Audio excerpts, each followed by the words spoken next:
गुरुदेव सादर प्रणाम। और ये इनका प्रश्न गुरुदेव कई और भी लोगों ने प्रेषित किया है कि हमारा जो एग्ज़ाम है बच्चों का, उन बच्चों का जो एग्ज़ाम है उसकी जो रिज़ल्ट आते हैं, चाहे कैसे भी कंपटीशन के एग्ज़ाम हो, चाहे कॉलेज के एग्ज़ाम हो, चाहे कोई भी एग्ज़ाम हो, बस 1 से 2 नंबरों से रह जाता है। सरकारी नौकरी की तैयारी कर रहे कई सारे छात्रों ने भी गुरुदेव यही अपना भाव रखा है। कृपया मार्गदर्शन करें।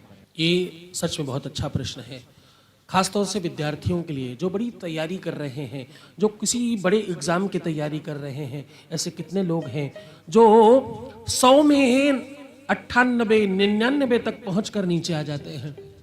ऐसा आने के दो बड़े कारण हैं। पहला ज्योतिषीय कारण है, कुंडली में शनि और मंगल एक साथ हो, बृहस्पति और बुध एक साथ हो, अथवा चंद्रमा और शनि एक साथ हो।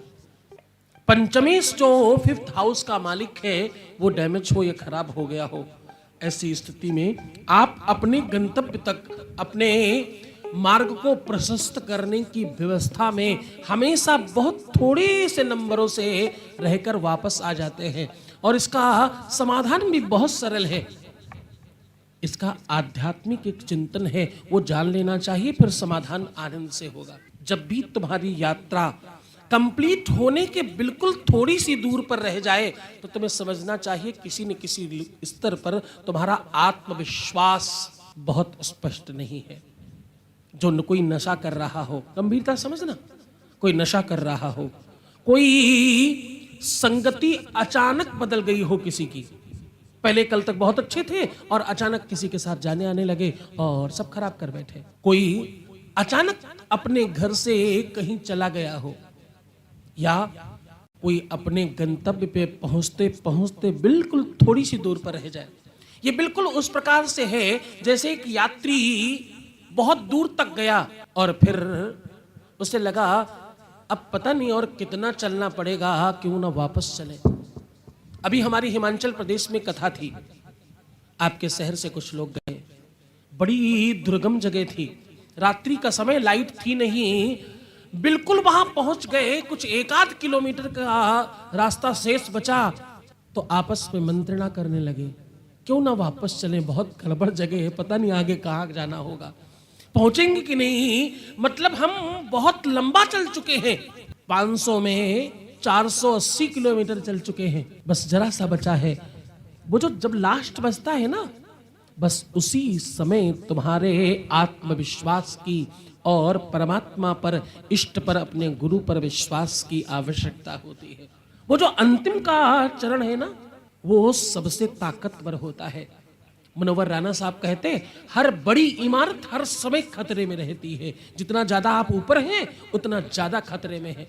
साइकिल जैसे जैसे ऊपर जा रही होती है, जब खूब ऊंचाई पर पहुंचती तो और ज्यादा ताकत मांगती है, और ज्यादा शक्ति मांगती है, और ज्यादा बल लगाने की जरूरत पड़ती है। आध्यात्मिकता कहती है कि आपका जो आत्मविश्वास है वो स्ट्रांग होना चाहिए। समाधान बिल्कुल आसान है, कुछ नहीं करना।